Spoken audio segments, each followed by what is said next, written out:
Sharton English Senior, February 2014. Start. Mr. Speaker, sir, I have dealt with many points raised in the course of the debate. There are only one or two points which I will deal with now. With regard to prices, it is necessary that they should come down. Only if the prices fall, we can be prosperous. If there are high prices, they may benefit the riots for the time being, but we cannot be prosperous. It is only when we have more production of food grains and low prices that we have prosperity. So, if the prices are coming down, I am happy about it. It means that we are prosperous as far as food is concerned. With reference to sales tax, it was said that there should be no sales tax on food grains. I don't know whether those who say this knew how much of the food grains was taxed under the Sales Tax Act. I would like to point out that most of the produce is taken away by the producers and those who work in the fields. In the circumstances that quality does not come within the purview of the Sales Tax Act at all. Necessary calculations have been made, and I am told that only about 20% of the produce is sold in the open market. Even from this, we will have to exclude the grains which are sold by small traders in the streets, for which there is no sales tax at all.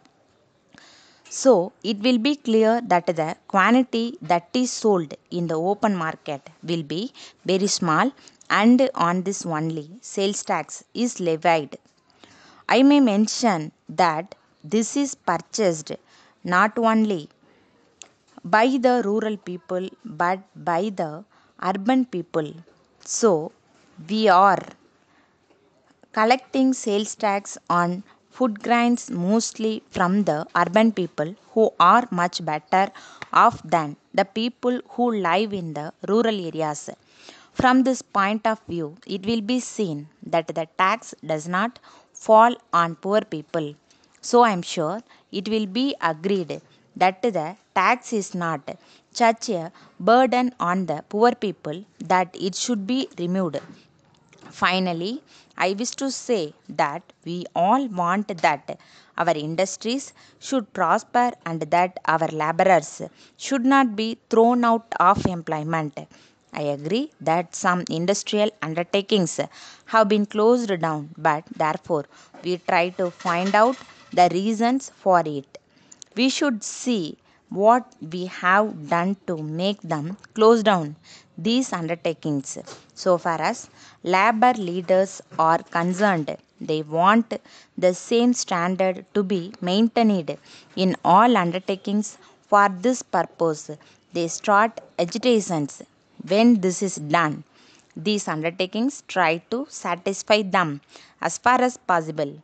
When they find that it is impossible to do so any further, they close down their undertakings. It is not as if we are not aware of the difficulty of laborers. We know the conditions under which they work. I come from a rural area and I am aware of the conditions of rural labor.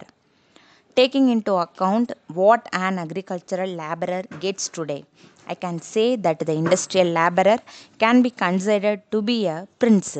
But at the same time, I must say that industrial labor is working under peculiar conditions. It is a fact that political parties try to make use of industrial labor on account of their agitations from time to time. It is very difficult for the industrial undertakings to carry on their work. So, at some time or other, they are compelled to close down. Letter from Balu Silk and Textiles Company, Kolkata to Messrs. Jiva Brothers, Mumbai. Dear sirs, we have received the monthly reports of sales submitted by you. On going through them, we are surprised to find that for the past 1 year, you have been holding very heavy stocks with you.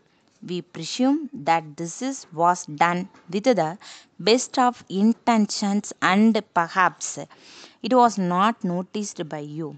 But at the same time, we request you to note that the average monthly sales during the past year don't justify the holding of such heavy stocks. We have no doubt that you will agree with us that the holding of such heavy stocks locks up capital and we have to lose interest on capital. Further, we have to inform you that it is also increases our expenses on burglary and fire insurance premium. You will appreciate that all this result in reduction of our profits. In the present circumstances, we would advise you to reduce your stocks as much as possible and as early as possible by taking all necessary steps in the matter. If necessary, you may even hold a sale at prices up to 10% below normal. For your future guidance, we would suggest that you may regulate your stocks suitably in such a way that you only hold stocks equivalent to about 2 months average sales, and it would be unwise to cross this limit. Yours faithfully. English Shortened Senior, August 2013. Start. Sir, I have heard the views expressed by honorable members in connection with the bill under the consideration of the House. Of course, I think careful consideration should be given to the various points raised by the honorable members. During the discussion, so far as I am concerned, the bill has two main objects in view. They are the abolition of managing agency system and the doing way with the contribution to political parties made by the companies. So far as contributions to political parties are concerned, a firm decision will have to be taken and the companies should not be allowed to make contributions for meeting the expenses of election. The company law can be amended in a suitable manner to achieve the purpose. As the honorable members are aware, there are private firms and trusts which do not come within the purview of the provisions of the company law. In this connection, we must remember the fact that the controlling of these bodies is not an easy matter. I hope and trust that the honorable members will agree that the evil can be eradicated only if sincere efforts are made by all concerned. I wish to point out that it will depend on how we prepare to conduct the elections. We should see that there is no expenditure made in connection with processions and meetings during the election campaign. The candidate himself can directly approach the voters and seek their support. Thereby, a lot of unnecessary expenses can be avoided. This is a matter which cannot be achieved by bringing forward any amendment to the relevant legislation. In this connection, I would like to appeal to all political parties to take a decision that in future, during the election campaign, they will not resort to large processions and to use of a large number of vehicles. Only in this way we can sever democracy and create an atmosphere about which several honorable members have spoken. All the political parties should come forward to reduce the expenditure made in connection with the election campaign. It will be sufficient if the candidate and one or two of his supporters go and seek the support of the voters. So far as the managing agencies are concerned, the government wants to do away with this system gradually. even if the amendment is made as suggested. We cannot eradicate the evil completely because many of these firms do not come within the purview of the company law. I would like to draw the attention of the honorable members to the fact that it requires very careful consideration and we have to consider the suitable amendments that can be made. I am sure the honorable members will appreciate that no one in this house would like the industrial development of this country to suffer. In the present circumstances, any action taken may bring the entire development of the country to a standstill. I am also certain that this is not the intention of the honorable member who has moved this bill. Now there are a large number of committees already constituted or are being contemplated. In the circumstances, if we terminate the managing agency system, there may be many difficulties. It is my appeal to the honorable member that he should not be rigid so far as the duration of the system is concerned. I would only suggest that he should give us an opportunity to examine the whole matter and see how early we can do away with this system without interfering in any way with the industrial development of the country. Letter from Raman and Company, Madurai to Messrs. Johnson and Company, Chennai. Dear Sirs, we thank you for your kind letter received last week. We wish to inform you that we have received a large number of orders and we find that it is not possible to be prompt in supplying your requirements. In any way, we are confident that we will be able to send the goods during the next week. We hope that you will put up with this slight delay in the special circumstances mentioned above. On this occasion, we have great pleasure in informing you that we have further improved the quality of our goods. And in view of this, we have had to increase the price title. We have no doubt that this small increase in price will not affect the sale of the goods. We are sure that you will be able to dispose of the goods as soon as possible and that you will be pleased to place further orders with us. We assure you that we will be pleased to extend to you all the concerns you were hitherto enjoying in the payment of the amounts due to us. You will also be allowed the usual discount of 5% on the sale price of the goods ordered by you before the session is over. An early response from you in this matter will be very much appreciated. Yours faithfully.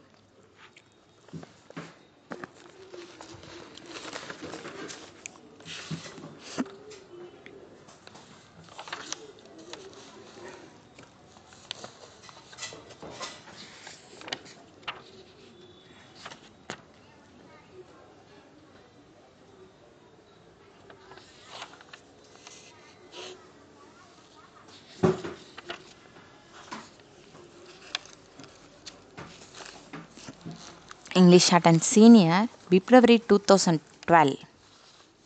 Start.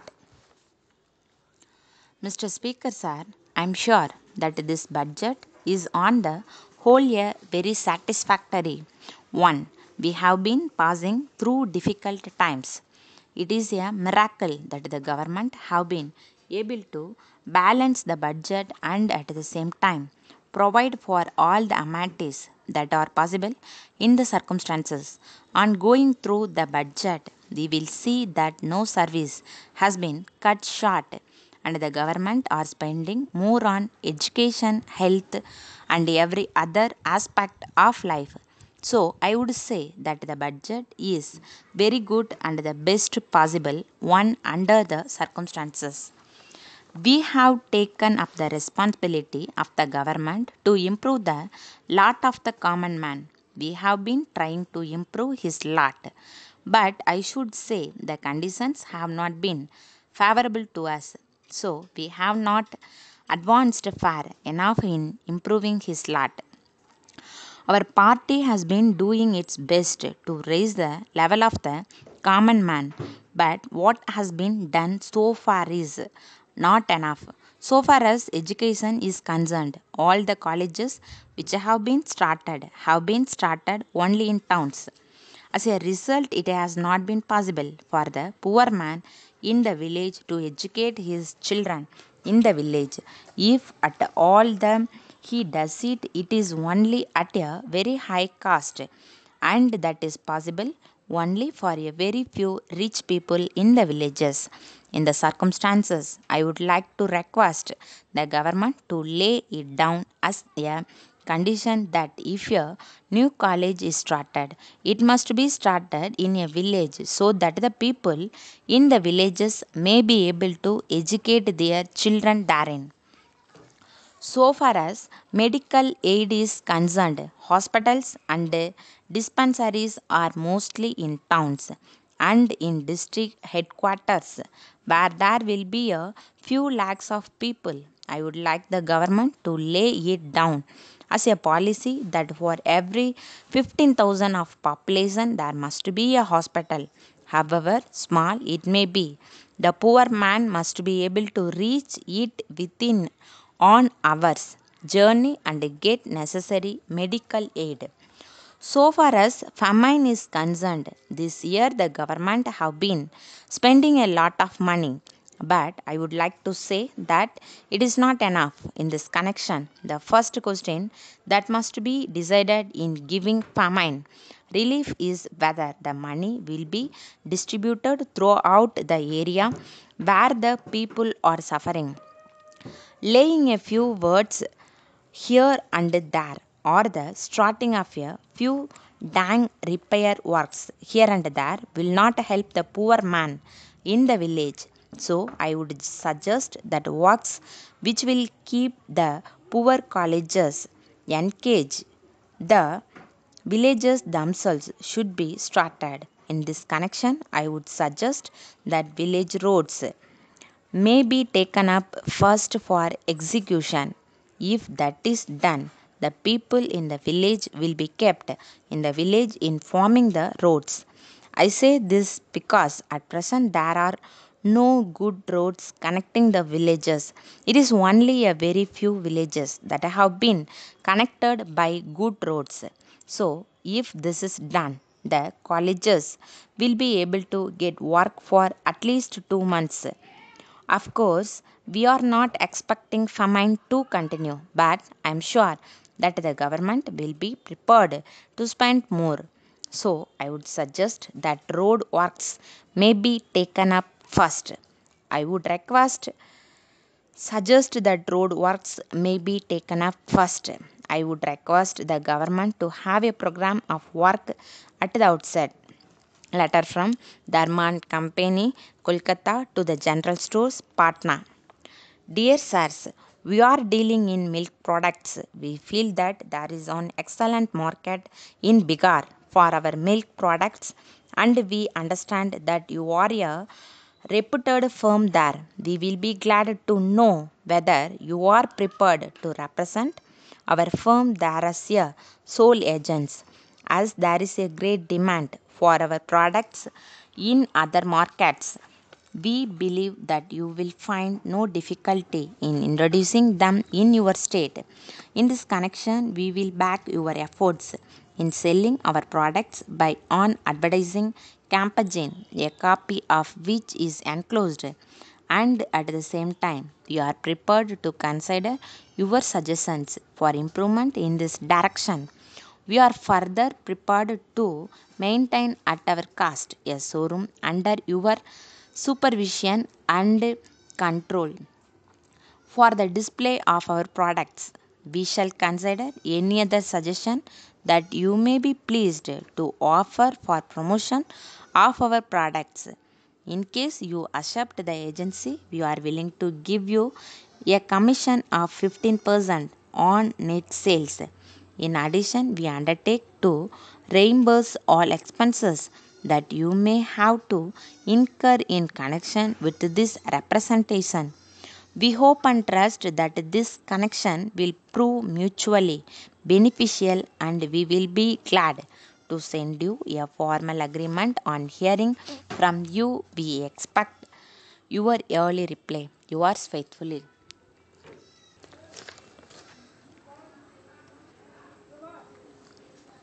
Shorten English Senior, August 2011. Start. Mr. Speaker, sir, I shall not make a lengthy speech on this occasion, as I know that there will be another opportunity to discuss the budget, but I wish to take this opportunity to point out certain things. Some honorable ministers of this government may perhaps find place in the new ministry also, so they may be able to consider the removal of some of the deficiencies noticed in this budget. Part 2 schemes as a whole have not been considered and put in this budget. If the way in which the supplementary demands were presented to us may be any indication to us, we are sorry to state that the government have not provided enough funds for education in particular. I entreat the government that they must provide larger amounts for higher education.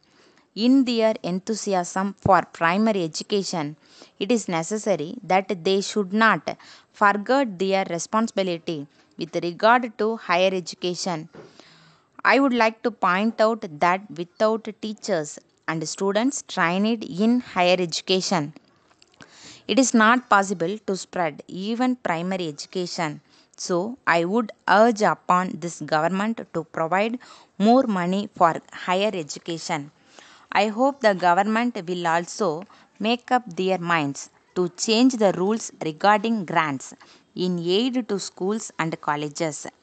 At present, the rule says that only rupees 75,000 will be given for any particular scheme in on arts or science colleges.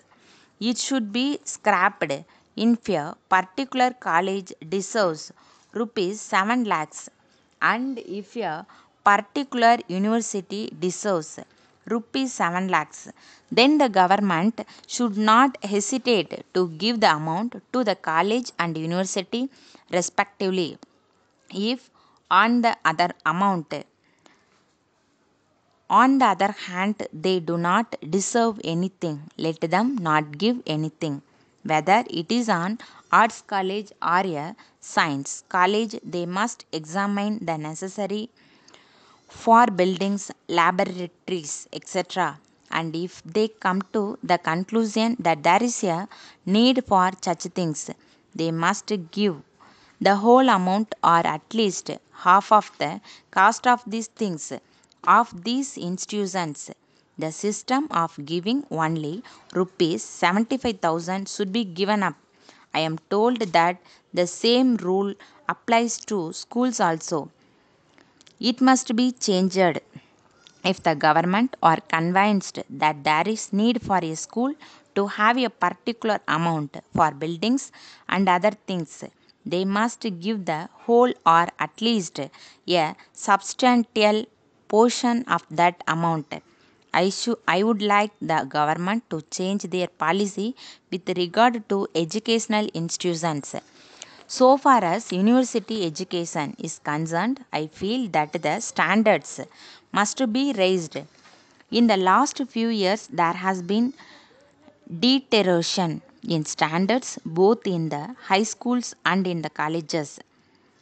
Science has advanced in other countries. It is not possible for our boys to learn this subject if their basic education in the high school stage is of the poor standard. It has been suggested that the students are far less responsible nowadays and that they do less work. But I would blame the teacher as well as the student. I have been pleading with the universities to appoint a commission of experts to go into the syllabus and suggest ways of raising the standard of university education. As regards the textbooks, there are parents with 3 or 4 children who can use the same textbooks in their turn, but textbooks are changed almost every year. I want the government to issue instruction that textbooks should not be changed for a period of at least 5 years or even 10 years. Letter from Babu and Company, Madurai, to Messrs. Raghu and Sons, Coimbatore. Dear Sirs, we thank you for the goods sent by you, but we very much regret to say that the consignment of spoons for and forks dispatched by you against our order dated 6th May has been found to be defective. Out of 200 pieces of materials sent by you, we have already sold 5 dozen pieces, and we have received complaints from the customers that these goods lost their brightness very quickly. In this connection, we would like to remind you that at the time of placing of the order, you had said that you had adopted a new method of electroplating in the manufacture of these materials, and you had certified that the plating would at least 1 year. In view of this, we supplied them to some of our old customers with regret, confidence. But we should like to point out that we have now received complaints from them. It has affected our reputation very much. In the circumstances, we have already asked our customers to return the materials supplied to them, and we have promised yearly replacement. We feel that there must be some explanation for the state of affairs, so we would request you to investigate the matter without delay. At the same time, we request yearly replacement of the materials. We expect your yearly response in the matter. Yours faithfully.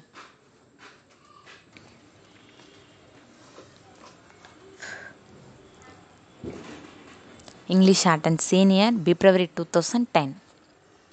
Start. Mr. Speaker, sir, I beg to move the cut motion standing in my name. I wish to point out that there is great need to waive the sales tax on perishable articles like fruits, fish, etc. I am not saying that the government should waive the sales tax altogether, but I want that certain commodities should be exempted from sales tax. In this connection, I would like to say that the income from sales tax has been very good, but at the same time, the government don't see the hardships caused by this tax to move the poor people. There is almost no commodity in our country that can be sold or purchased without sales tax. To that extent, the government deserve congratulations. But I don't know why the government should not exempt a few perishable articles from sales tax. As we know, a man's basic requirement is food, and I am sure that if sales tax on food is waived, there will not be much loss of income for the government. We have to quarrel with the government if they come forward to impose a higher rate of sales tax on luxuries. There are certain luxuries like motor car, diamond, and gold. We have no objection if they are taxed heavily. The rich man who comes forward to purchase a motor car can pay a little more if it makes up the loss sustained by the government by accepting the articles that we have asked for from sales tax. So, the policy of the government must be to tax the rich more and to tax the poor less. Then I would like to touch upon the hardships caused to the merchants by the imposition of multi-point sales tax.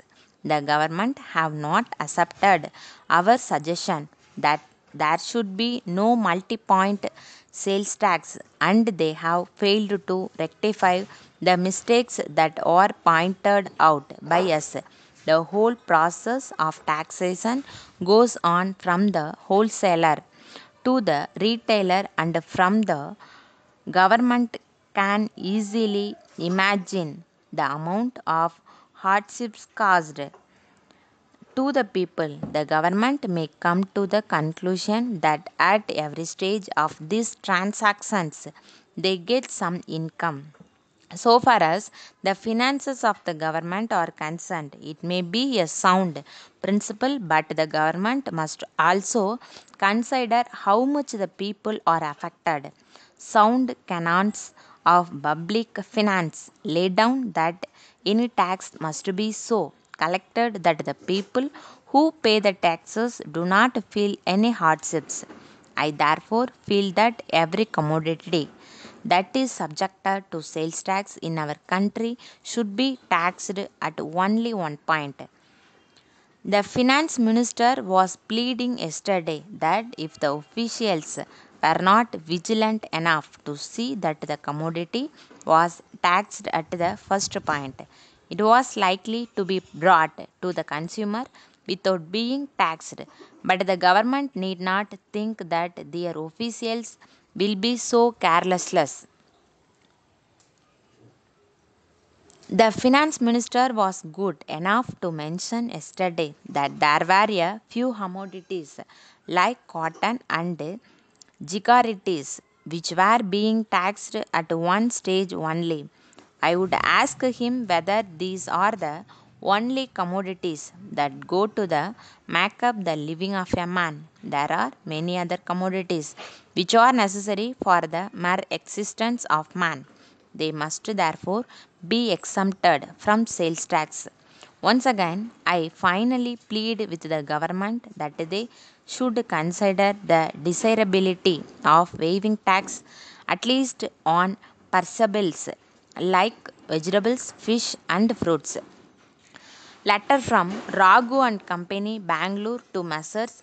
Rao and Company, Madurai. Dear sirs, we thank you for your order number 12, dated the 3rd August for transmission belts of various sizes, but we regret very much to advise you of our inability to execute the order within a fortnight as requested by you.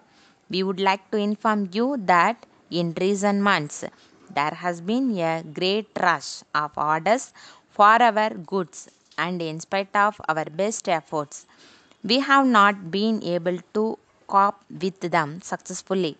As a matter of fact, our factory is fully booked with orders already on hand, and we think that it will take at least a month to clear them.